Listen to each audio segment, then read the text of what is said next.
One of the sweetest miracles God ever provided me wasn't really necessary. I'm going to tell you about it in a sec. But first, there's a miracle in the Bible I used to feel this same way about. The miracle of turning water into wine.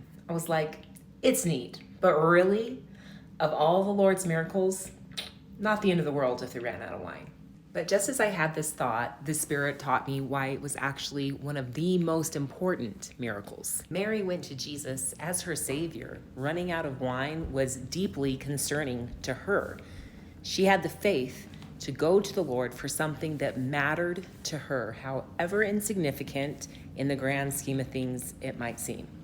This miracle teaches the incredibly important principle that whatever it is, the Lord cares about what we care about, and He is willing to provide miracles for us in the small things if we are willing to ask in faith.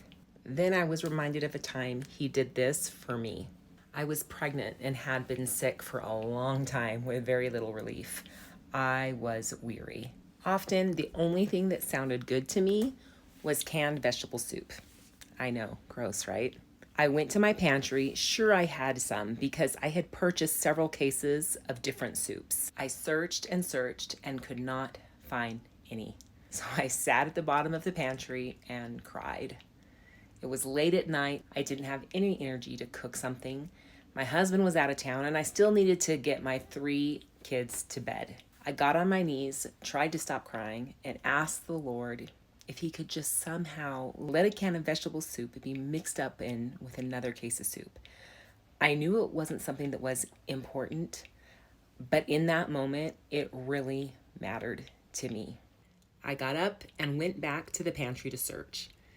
There, in the middle of a case of chicken soup, was 1 can of vegetable soup. However that can got there, it was a miracle for me. The Lord cares about what we care about. Seek and expect miracles.